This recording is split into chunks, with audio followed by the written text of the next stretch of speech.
This is Andrea Kolsky, and you're listening to Justice is Blonde on Lone Star Community Radio. And we are super excited to be joined by female superstar lady lawyer Carmen Rowe, all the way from Houston to our North community, Conroe, fastest growing city in the country, according to the Wall Street Journal. How are you, Carmen? I'm great. Thanks for having me. Happy New Year. Thank you. Happy New Year. 2018. Do you have any resolutions? Of course I do. Okay, let's talk about them. Okay, my resolution this year is to be a lot more selfish. I know that sounds really self-involved, and that's because it is. So take care of Carmen more in 2018. Absolutely. I think people don't take care of themselves well enough. And certainly as a criminal lawyer who devotes most of my time and attention to other people's needs and not my own, it's the last thing to get to every day. And so now it's going to be the first thing. Priority number one, That's Carmen it. Rowe. Numero uno. Well, you're definitely in my priority list as far as people that I like to take care of. So I'm glad that you are also taking that time to dedicate to you. Well, thank you. I appreciate it. Now, since you asked. Yeah, I was going to say, how about you? So my resolutions are to be more organized, which can be a struggle. Yeah, that's real. And also to try to sparkle more both in and out of the courtroom. Well, that's a natural thing for you. So, no effort required. That's what you can never have enough sparkling as a lawyer or on your person, in my opinion. Well, and you have more than most, so it comes natural. So it may be an easier resolution than a lot of people. Or it's going to be too much. I mean, are you really going to turn it up? Because if you do, everyone else is going to have to. I mean, it could be more than we can handle. I could set the bar too high, perhaps. I don't know. Well, speaking of New Year's, I know that you are in Houston, so you're pretty familiar with the story involving a person who came down to celebrate New Year's in Houston, and maybe things didn't go as planned. Somebody got a little too intoxicated, a little too much fun at the Hyatt. And this was even before New Year's, as a matter of fact. Thank goodness this gentleman had a little too much fun. Apparently, he'd been intoxicated for several days leading up to New Year's Eve. And so he was doing his own pre-party. Oh, there was a significant pre-party. Were there any other guests invited as far as you knew? I was just going to say, I think this was a solo venture. Okay. And so that makes it also troubling, sad, and maybe a little interesting.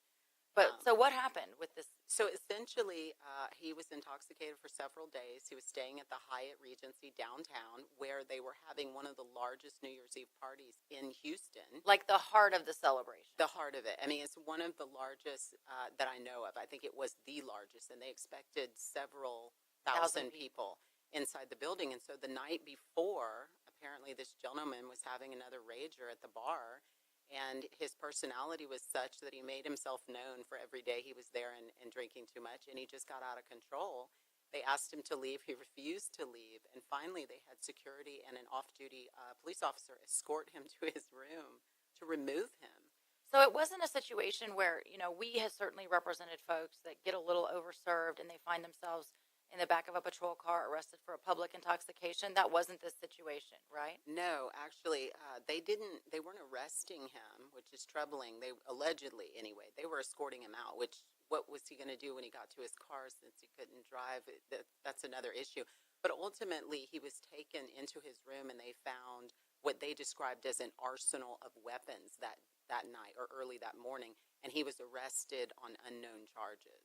Well, certainly, if you do have a fire, like, for example, we have both had clients that have been pulled over for DWI, and then they find a firearm, and then they get also a companion carrying a weapon charge because they say you can't be intoxicated and in possession of a firearm. But in this situation, it's kind of a gray area of whether they even determined he was intoxicated or what he was being detained for or what have you. Right. I think he was detained probably just for being an unpleasant person inside of a bar. That's right. But then the investigation kind of went from there, and I think there was some serious concern that he was maybe thinking about some terrorist act like what happened in Vegas. And do you know what floor his room was on? Was it a lower floor or a higher floor? No, they said it was a higher floor, but they didn't say which floor. And there wasn't a lot of information at the time. I mean, a lot of people that I know that were going out to the Hyatt were very concerned that night that there was some plan in place to commit some horrible act at that party. Well, and certainly, I don't think it just made local news. I think it made national news. It did, because there was a big concern across the country that maybe this was going on anywhere from New York to Houston, but we're one of the largest cities in the country. And so there was a real concern that this gentleman had big plans with a lot of big guns and other weapons. And so, as far as I know that he was detained that evening, based on what you know now about the story, do you think things are as serious as the media made it out to be at the time? No, I mean, the good news is it was all kind of a false alarm. It turned out he had 3 handguns, some ammunition, and a rifle that he said he didn't want to leave in his vehicle because they could be stolen. Yeah, and certainly you got to be careful with what you leave in your vehicle if you don't have a locked trunk, or if you have just a typical kind of SUV where you don't have a trunk at all. You never know. Especially in downtown Houston. In downtown Unfortunately, Houston, the struggle's real there. Not the safest place on earth. Exactly. And so it turned out it was a false alarm, but it does raise a lot of questions that people have about, bringing heavy artillery into hotel rooms and, searches that may go on either in rooms or of persons entering and exiting places where a lot of people congregate. So as far as you know, is this individual still in custody, either state or federally, for any purpose? He is. So he was charged with resisting arrest and also with assaulting a police officer. So I don't really know what happened in the course of the detainment and the search of the room and so forth, but given his level of intoxication as alleged by the officers, there's no doubt that things escalated and I guess got out of control. So yeah, and what's interesting about that, at least in my experience, is that it's not unusual for a drunk person or an intoxicated person to be charged with resisting arrest or assault of a public servant, but you don't usually get charged with both. No, I know. It's an unusual situation, but what's interesting is, I guess for the regular public, is he was never charged with any weapons charges. So when he was first arrested, somebody asked me, well, is it illegal to have weapons in a hotel room? And it's like, well, no. It's not. I mean, there aren't gun laws that prohibit you from having certain types of lawful guns and rifles and other things with you. And so that's something to keep in mind, too, is that when he was originally detained, if he really had only 3 handguns, is that really a problem? Is there anything illegal about that? No. Well, and typically what happens in a resisting arrest situation is you have to be,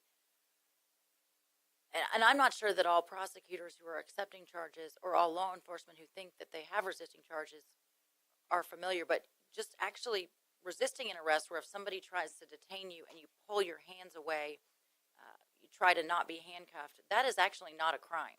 Correct. You have to actually use some kind of affirmative force toward the officer. So the charge resisting arrest can be tricky because a real resisting arrest where you don't want to be handcuffs and you put your hands in the air or behind your back, I mean, in theory, you are resisting arrest, but you shouldn't be legally charged or legally responsible in that situation. Right. Well, and given his level of intoxication, now it's going to come down to his word versus the officers. And I'd be surprised, given the day-long bender he's been on, what his how credible his story is. Right, what his version might be, or if he remembers it at all, which is, word to the wise, don't drink too much that you can't remember what you said and did with the officer. And certainly you have people that not only drink too much, but they can find themselves under the influence of Ambien, which is well known to be a blackout drug and really can cause your memory to be completely, not only do you not remember anything that happened, but you may have no ability to recall it at all. Which is why it's illegal to possess a weapon when you're doing any other illegal activity. And so if you believe that he was committing the offense of public intoxication, that he'd become so intoxicated that he wasn't safe to himself and other people, then he could have committed a crime by having guns in his possession at that time. And so I think that's what that law is all about. And maybe that was an issue in this case, but they didn't actually get to it for whatever reason and charged him with resisting, which was probably easier. Well, it might have been the situation because he wasn't in the proximity or the presence of the weapons when he was intoxicated. He was in the lobby or he was in the bar or wherever he was, and then the weapons are, in fact, in his room. Sure. Sure. And certainly if they're trying to kick him out of the hotel, he's even farther away from his weapons. So, well, the whole story is, it's been misleading from the beginning, and then even to the end, as you said, the resisting plus the assault against an officer is an unusual charge, and then that they never charge him with the weapons. They didn't really discuss what what they were going to do when they were escorting this gentleman outside of the building when he was too intoxicated to be inside the building the night before New Year's Eve. So there's a lot more questions, I think, to be asked, but some interesting topics that come up, Well, and the good thing is that regardless of how the circumstances played out, the city of Houston was safe on New Year's. Mhm. There was no domestic terrorism that took place here or anywhere else across the country, as far as I'm aware. No, and that's the important point, I guess, is that it was a cautionary tale, if anything, and so it I think helped to make everybody a lot more alert going out New Year's Eve, because this happened the morning of New Year's Eve, so it was the day of. So as people were getting ready to go out that night, they were a little more aware of the possibility of there being an issue, and so. Well, so our city's safe, but as we had discussed, the threat of domestic terrorism is a real thing that we've experienced not only over the last year, but just recently being a citizen of the United States. What's your opinion on that? I think domestic terrorism is a fascinating situation that presents in criminal law, because it's a situation where you have individuals that are targeting strangers. So a lot of the crime that we see and we've seen over since the beginning of time has a lot to do with passion crimes and crimes against people that and people that you're angry at or afraid of or whatever. These are situations that involve crimes against people that are faceless, are nameless, and it doesn't matter to the person targeting the individuals who they are, where they're from, socioeconomic background, etc. And so it really raises very different issues in both the criminal law in prosecution, but also as a regular citizen to protect yourself. How do you protect yourself against a person who's targeting everyone, the person who happens to be standing in front of them at the time. And so it creates a lot of fear and a lot of questions about, how you can better protect yourself. So as far as, I will say that there has, I think, over the last decade, and I think this is evident just from what we've seen, is there's more spree killing or mass shootings that have ever occurred historically. Do you think that there's a gun answer as far as gun regulation that could solve any of these issues, or what is your opinion on that? I think that no. In short, no. I don't think gun control is the answer, because I think you would agree, and I can tell you that on the front line of criminal justice is the biggest problem is mental health. And so every single issue that we have in domestic terrorism, domestic violence, here in this country, we have individuals who have serious mental health issues. The Las Vegas shooting is a perfect example, among others, where we're not addressing what I think the real problem is that these people need help that we can't or won't provide to them, and then they happen to come across some sort of weapon to give meaning to whatever delusion they're going through at the time, whether that's a gun or not, whether it's a knife, whether they use their hands. I mean, there's people that are assaulted on the streets in downtown Houston all the time by people who are there who have mental health issues. Well, and Carmen, I think that what a lot of the mainstream public doesn't realize is that if you want to get a firearm or a weapon, you're going to find a way to get one, whether you obtain it lawfully or unlawfully. Those things are readily available. Right. I will say that we do need to take a break to hear from our sponsors, and when we come back, we'll talk about 2018 and some new changes in the law that some folks may be unaware of that they can look forward to or not look forward to, depending on your preference for substances.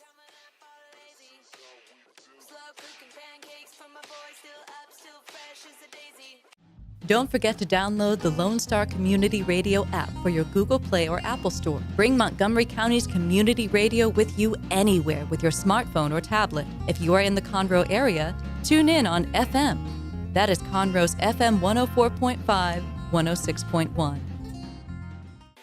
This is Andrea Kolsky, and you're listening to Justice is Blonde on Lone Star Community Radio. And if you're just joining in, we are joined by Houston lawyer, appellate super lawyer, Carmen Rowe, also beautiful. If you're listening on the radio, you may want to tune in and see us on TV so you can see her pretty face. Thanks for coming. Thanks for being here, Carmen. Thank you for having me. Having fun. And if you're just joining us, we were visiting about the New Year's Eve related, not shooting, but man who was detained at the Hyatt for having what they determined at first was an arsenal of weapons, later determined not an arsenal. He didn't even get charged with any weapons related offenses, But we were visiting about, what can we do differently as a country? And I think that Carmen is saying what a lot of people, would say, but don't necessarily have a solution for, which is mental health is an issue. And, people that engage in this domestic type terrorism, even though this wasn't what happened at the Hyatt, but these mass shootings, these spree shootings, if you're not on some kind of religious agenda for ISIS and you just randomly target a group of people, there's something wrong upstairs. And ultimately, Texas is in the bottom 40 states as far as dealing with mental health issues. We've had Dee McWilliams on the show previously talking about Andrea Yates, and just mental health resources are not a priority, I guess, for folks in Texas. Well, it's a difficult problem to solve. A lot of people don't know how to address it, especially when funding is one of the biggest problems, and then, of course, education and resources and things. But just because it's hard doesn't mean it needs to be forgotten. And so it's the number one issue in criminal justice across the board in the country. And certainly it's a big factor for almost every single spree killing here in, this country. That every single act of domestic terror that we've talked about involves some significant mental health issues, which is surprising how downplayed that is. And how, instead we demonize these people and talk about how they were raised and so on and so forth, when clearly there was a mental health issue. Clearly there was some delusional problems leading up to or surfacing at the time that these shootings are occurring. Well, and what's interesting too is that even in courts where they do, in counties that they do have mental health courts or mental health resources available for folks, there's often limitations that, if it's a case that involves violence or if it's an assaultive offense, you don't qualify for our grant or our program. And so it's kind of limiting where it's like, we'll take care of you if your mental health issues are ones that we feel comfortable with taking care of, like you're addicted to drugs, but we're not going to help you if it results in behavior that's destructive to other people, which is exactly the kind of behavior that we're trying to prevent and regulate. Right. The most important type of behavior to address head on, rather than letting it kind of run its way through the criminal justice system, getting to a result that we know is not the one that we want, which is recidivism and other types of domestic terrorism that exists here in the country and is more and more prevalent. Well, and certainly you have people that have mental health issues that whether they've been diagnosed or haven't been diagnosed, they will often seek to self-medicate with sometimes illegal drugs because that will stabilize their brains or cause them to think that they are seeming or feeling more normal. And then that can lead to addiction, which can again be part of this cycle where then you end up in jail because you have an addiction to illegal drugs. And when really the original problem is the mental health issue that's not being addressed. Well, and let's talk about that for a second, because mental health issue can be something that's maybe organic, and then it can be created by abuse or misuse of prescription drugs, which is extremely common. And abuse of prescription drugs is on the rise as being one of the number one issues in DWI and in criminal justice today. And so when I say mental health issues, I think that there's people who are abusing drugs who fit into that category as well. And I absolutely agree with you. And I've seen it firsthand as somebody that's been in this industry for almost 2 decades, is that the people that are addicted to prescription drugs or that are overprescribed prescription drugs or that doctors shop to get more prescription drugs has basically gone up every year in my exposure and experience. No, and that's what they're talking about as a phenomenon across the country, and particularly here in Texas, of course, but across the country, that DWIs are now focusing more on drug recognition and less on alcohol. And so that's something that we're not prepared for, or not as prepared as we should be, and that's a changing landscape in criminal justice, is something that I think we're going to see a lot more of if you believe the trends across the country. Well, another thing that's interesting is that you do have a lot of folks that think, okay, I'm taking my medication, I'm taking it as prescribed. Okay, there's also those that abuse the prescription medication, and that may even be a greater, formula. But there's folks that take their medication as prescribed, and they get arrested for DWI, and they say, well, I only took the medication that I am supposed to take. And, even if they list what those prescriptions are, you can actually still be charged with DWI. And I think a lot of folks don't realize that I was prescribed something lawfully. I'm driving lawfully. Why am I going to jail? No, and that's the biggest tragedy, and probably represents what we're talking about a little bit. But I would, focus on now is to say the gap between criminal justice and a real understanding of mental health and of the drugs that are needed or used to monitor or assist those people with real mental health issues. So there's so much out there, and Andrea Yates is a great example of what we don't understand and we certainly don't allow for in our criminal justice system. So let's kind of talk about the evolution of, I guess, opiates or opioids as we know them in our industry. So you have somebody that historically, let's say I get in a car wreck and I've got an issue with my disc and rehab's not working. And when I say rehab, I mean physical therapy, or you're not committed to the physical therapy because it's too time consuming. You're not dedicated to your health like you're going to be in 2018 if you're just tuning in. Carmen is going to take care of Carmen. So we all need to take care of her if we see her out. So 2018 versus, like, let's say 5 or 6 years ago, you had somebody that had this issue. You go to a doctor, you get prescribed Vicodin, also known as hydrocodone, also known as Norco. There's a lot of people that take Tylenol, all kinds of derivatives of Vicodin. Generics are the hydrocodone. You can go get a prescription for it. Costs you $2 to get it filled, and then you end up on this cycle of addiction where you become addicted to these painkillers. Right. And the worst part is, and make no mistake, these are very good people. It's people like you. It's people like me. It could be anyone. I went and had, a dental procedure, and they give me Vicodin, which is highly addictive, and they give me 30-day supply, let's say. I mean, anything that you go in for these days, they're giving out heavily, addictive, narcotic medication. And so good people who go in with the best of intentions with a little bit of pain because of a toothache, and next thing you know, they're looking at 6 months later and they're still filling prescriptions that are being written by a physician out in the community. So I have an interesting situation where I represented a young lady. It was probably 5 or 6 years ago. She actually had a intoxication manslaughter, and she was taking prescription drugs. And she was driving in the middle of the daytime down Highway 105, East County, and middle of the day, 1:30 in the afternoon, and she had taken Soma, Vicodin, Valium, and the combination of those really, really impaired her. When the police arrived on the scene, she had a bag of pills in her lap, and unfortunately, it was hard for her because she had previously rear-ended a police officer coming home from a police funeral procession where another officer had been injured in the line of duty.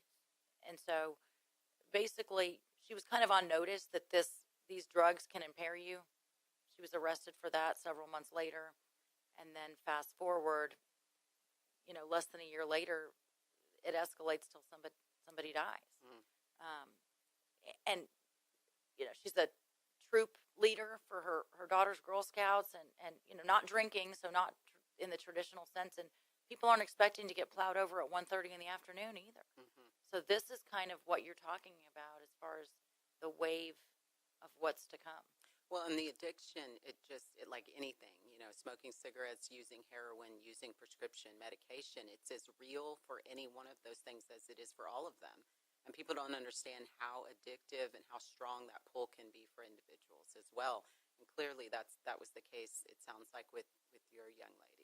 And so the interesting thing back when she was originally arrested and charged with these DWIs and ultimately intoxication manslaughter cases is that there was no preventative checks to keep you from going out and getting a multitude of doctors to prescribe you medication if you wanted to get more Vicodin, or if you wanted to get more Valium, or whatever it is. You could go literally down the street and get Valium from somebody else or another prescription from somebody else.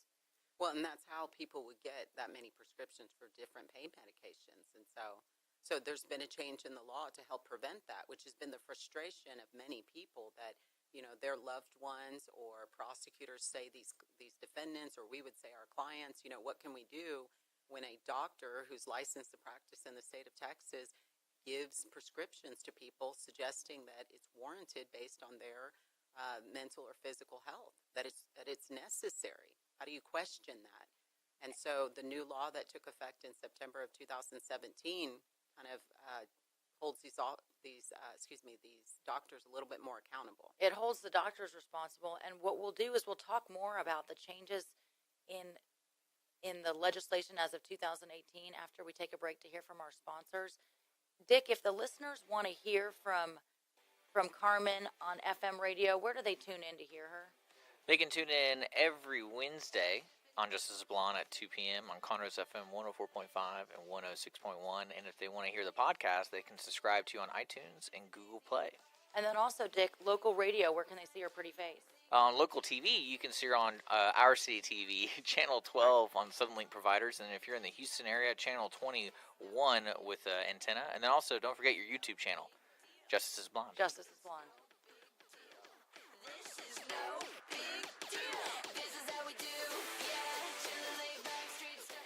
Hey guys, this is Connor. This is Dick. This is Chris. And we're with the Ticket Stub Podcast every Thursday live at noon on 104.5 and 106.1 FM in the Conroe area. Also, anytime at irlonestar.com. You go to irlonestar.com/TTS. You can find all of our social media. And don't forget, we give away 2 tickets to the Grand Theater on every show. If you like movies and you like complaining or celebrating anything that has to do with the silver screen, check out the Ticket Stub Podcast and join us every Thursday at noon o'clock on Lone Star Community Radio.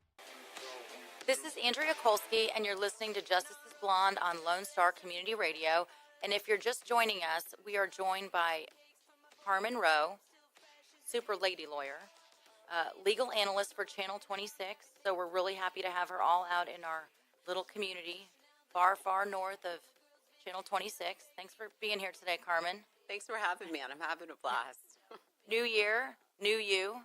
New year, Not new too me. new, because you're pretty well the way you are. Well, I appreciate that. There's always room for improvement. So as far as 2018, before the break, we were talking about just some changes in the law. We talked about how there's maybe a move pushing DWIs now to be more things besides alcohol. But what other changes in the law have happened that if you have a prescription drug dependency or preference or even addiction that you may have to expect that you didn't otherwise know? So what we were talking about before the break is this phenomenon, this problem with doctors in Texas who are prescribing, over-prescribing medication, serious narcotic medication that's heavily addictive. And so the legislature responded finally in 2017, passing a law holding these doctors accountable and really monitoring individuals who are abusing the drugs, who are being charged with crimes, and doctors who have individuals who are, not being monitored properly. And so one of the things that doctors do generally with certain types of narcotic medication is they have to keep track of every single pill, where it goes, and why. And that's to make sure that no one in their facility is abusing or using those drugs. But finally, somebody smart up in the legislature came up with this notion that maybe we should be monitoring outside of that office where those pills are going and whether or not we're giving them all to Andrea Kolsky or Carmen Rowe. And, whether or not that's appropriate prescribing to an individual, whether or not, like this young lady that you mentioned, whether or not 5 years later after they have a back pain or surgery or a severe accident, whether or not we should still be giving them Vicodin and other sorts of heavily addictive narcotics and pain medication. Well, and my sister's a physical therapist, so she's a big proponent of, you have to just go through the therapy steps. And ultimately, if you can't cure yourself with physical therapy, then surgery is an option. But medicating yourself and kind of being zoned out on pain medication is not a way that anybody should go through life. So, Well, and you say that, and that's interesting. Pain management across the board is complex, and it's something that changes over time as to how we deal with it. There is no question over the last decade or probably 2 decades that we have addressed pain and every other problem that we have with a drug. And you know that the drug industries are making money hand over fist, encouraging doctors and Absolutely. incentivizing people to do that.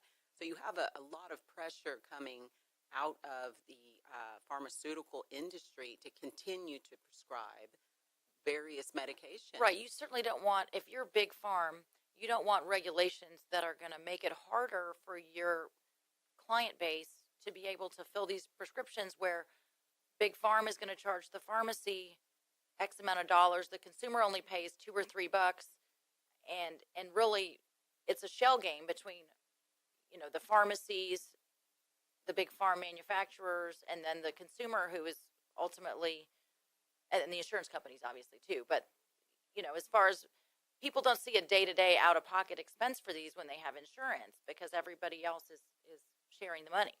Exactly. And it's interesting too because of course these pharmaceutical companies are huge.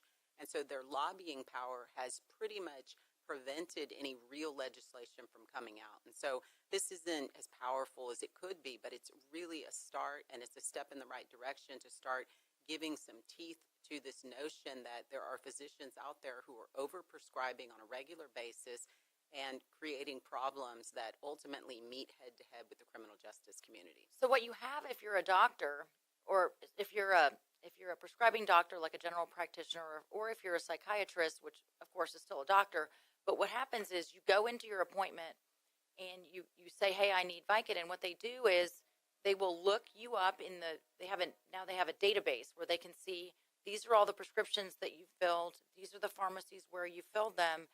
Yes, you're going to get this, or no, you're not going to get it. And they are able to confirm the prescriptions that you get, the prescriptions that you have had over the last 5 years or what have you. I don't know how far it goes back, but they have a database so they know what you take. They can say, okay, look, you're getting this drug from me, but I didn't realize you're also getting this from this other doctor, and this could create either a synergistic effect where it can cause a worse effect on your patient, because when you have an appointment with your patient, you assume they're being truthful, and this is a way to actually check the facts. Absolutely. And it helps too because then these physicians can't say, well, I didn't know Dr. Smith was prescribing her X, Y, and Z. I mean, this really isn't a way to hold these doctors accountable for doing more than just writing prescriptions. And this isn't every doctor, of course. Of course not. But it's happening at such a rate that it's creating enough concern that this law needed to be put into effect. And I hope that it has, real lasting impact on those individuals that are being overprescribed.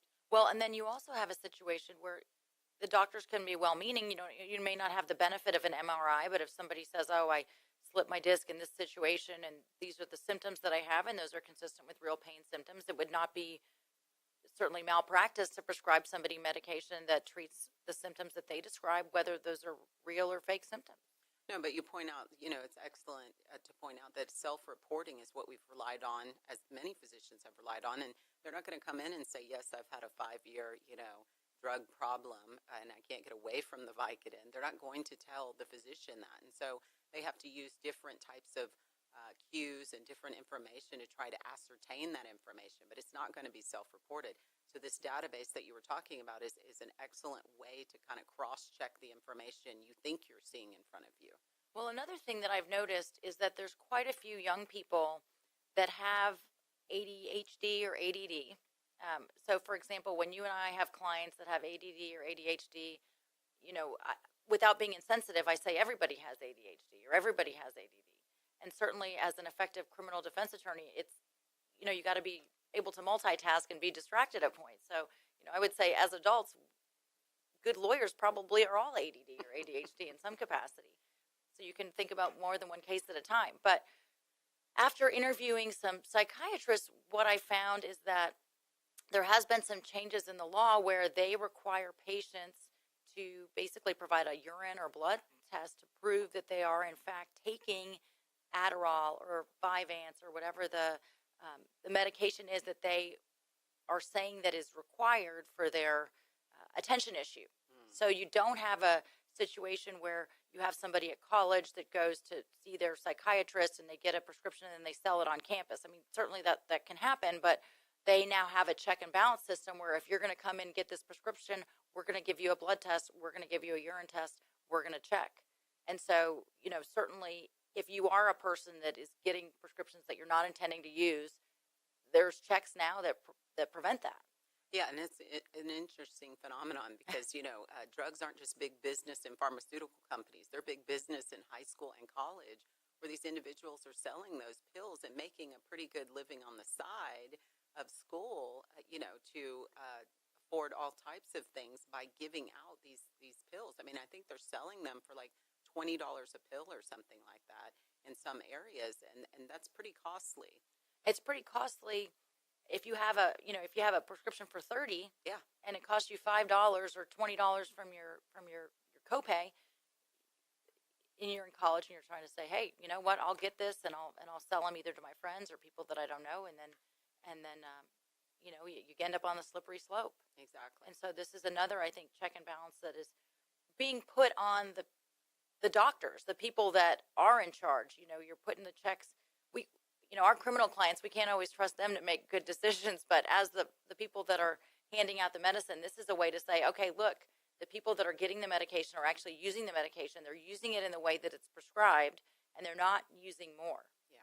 So, Well, it's interesting. It's like a cat and mouse game, I mean, it's not take the drugs away. It's find ways to make sure that the drugs are being used properly. And again, that goes back to this allowing the drug companies to make the money they're making while still protecting the community from what is abuse or excessive use. And so, well, and I think that, ultimately, as folks in a community, you just want to be on the roads and be safe. So to know that if people are going to be on the roads, they're not going to be overprescribed medication. They're not going to be mixing medication, which impairs them as drivers. That's ultimately part of the initiative, which protects everybody. right. And driving and prescription drug use, like we talked about, it's on the rise. And, how much is too much when you're using prescription drugs that have been given to you by a physician? Whether or not you're going to be found to be intoxicated to the point that you shouldn't be driving is a very complicated question that's answered by an officer on the side of the road. And so it's not as easy for you to know as the individual, and it's certainly not as easy for the state to know. And so that's another phenomenon that we're going to see develop over time that we'll probably be litigating more and more in the criminal justice system. Well, I know that you and I both handle DWIs, although I wouldn't say that that's our primary area of practice. You're busy freeing people from prison, and I try a wide variety of cases. I like to think and Well, consider In Montgomery County, DWI is a prison offense, I mean, as I understand it. So, that is true. But what I will say is that, and I do specialize probably in more serious, higher level felonies than just a misdemeanor DWI. Usually when I get involved, it's your third or perhaps your seventh. But nonetheless, there has been some, at least recently, there, over the holiday season, there was in North Harris County a bit of a self-proclaimed crackdown. Precinct 4 considered it a DWI initiative, and that was successful for them. How many people do you know got arrested? as I understand it, 0. No, 117 people got arrested. Oh, I'm sorry. I thought you were talking about accidents. Oh, yeah. How Yeah. many accidents occurred? 0 accidents, 117 I people failed this test. off the roads. That's okay. I got to give you Cliff Notes. But what we'll do is after the break, we'll hear about some success stories that Miss Carmen Rowe has had in 2017, which make you feel good as a lawyer. It makes us feel great to have you as a guest helping accused citizens of the state of Texas, the great state of Texas. And we'll talk a little bit more about DWI changes in 2018. You're listening to Justice is Blonde on Lone Star Community Radio.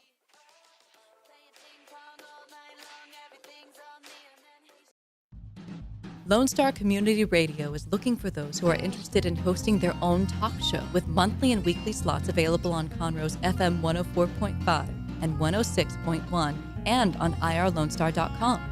Start your own podcast, create your first YouTube channel, and be on TV. Contact Lone Star Community Radio online at irlonestar.com or call the station message line at 936-647-3776. This is Andrea Kolsky, and you're listening to Justice is Blonde on Lone Star Community Radio. And if you're just joining us, I'm sorry, you've missed a great show with very special guest, Carmen Rowe. She is a super lawyer who practices in Houston. And Carmen, we are excited to have you here. We know that you've been a past president of the Harris County criminal lawyers group, basically running the show for those folks, Harris County, Houston. And also, we know you're a regular legal analyst for Fox 26 News. In Houston, that's right. So Isaiah Carey has a lot of questions for you, and you enlighten him and all the listeners, viewers there on a regular basis. I'm also on the Isaiah Carey show, which is now at 10:30 every night, and so it's an amazing show for people to watch as well. And you did great coverage during the election. I was on the edge of my seat. Kept me awake watching your pretty face.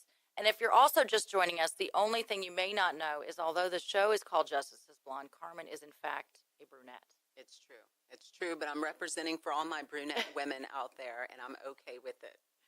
So, Carmen, tell us 2017, if you had to think about a case or some folks that you were able to help, what stands out in your mind? You know, I love what I do. Being a criminal defense attorney is, the most incredible honor because you get Very to high help calling. people. I mean, I absolutely agree with you. Right. I mean, So, but for the viewers out there, there's, every year there's a case, there's a person. I can tell you in my mind, it's very clear. I have a 25-year-old young man who had a very significant death in his life, and it spiraled him downward, and he started using drugs and alcohol, and he was stopped for being in possession of drugs, and he ended up getting charged with a felony in Harris County. And long story short, we ended up going through a lot of bumps and hurdles and a lot of come to Jesus meetings, etc. But about 95 days ago, he went into rehab, and he's 95 days sober today. He spent the first Christmas with his family he's gotten to spend in years. I mean, his family didn't recognize him. I mean, it just had tore him up. And so he's sober. He loves his life. He's looking forward to a very bright 2018 with his family at home and really starting anew at the tender age of 25. And so I'm incredibly proud of him, and I am looking for many, many successes going forward. And it's just heartwarming to me. Many more 95 days, followed by 95 days, followed by 95 days. And 95 doesn't sound like a lot, but it's an incredible milestone for individuals who are sober, especially when they're surrounded by people who are, 60 years old and still struggling with day one again. And so I know he's going to be sober for the rest of his life. I have a number of young men like that, and it's unbelievable to have that kind of impact on someone at, a time when they're at a fork in the road. And so it's a fragile place. Yeah, and we all go through that, and some people go that far down, some people don't, but it's incredibly rewarding to be part of something like that. And so, well, when I have somebody that comes into my office that I know is addicted, or I know that their life is spiraling out of control based on either drugs or something like that, I'll try to have a heart-to-heart with them where it's like, you got to figure out a life plan, because if you keep doing this, your life plan is not going to be anything that you hoped for your life, And that's what some people don't know. It says attorney and counselor at law on both of our licenses, right? And it's absolutely true. I mean, counseling is a big part of helping people who are, in dire straits or at a place where they clearly are in need most of the time. And so it's incredibly rewarding, and it is a calling, as you said, to help those people at a time when they really need somebody to get in their face and be honest with them. So. Well, and not only that, one of the things that is so great that what you do is you're able to actually go in when people are at their darkest times. They're actually in prison. And you have a lot of specialization in helping folks with post-conviction relief.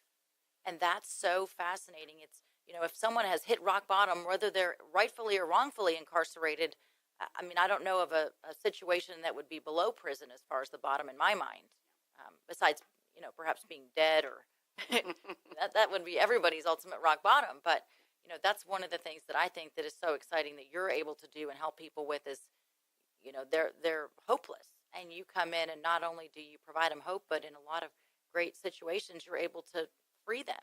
And they're always going to remember you in that situation. Oh, yeah. And that's another, incredible calling. And it's much harder because, as you said, these are people who are without hope. I mean, they've tried and it's all failed. And once they go into the prison system, they're kind of lost souls then.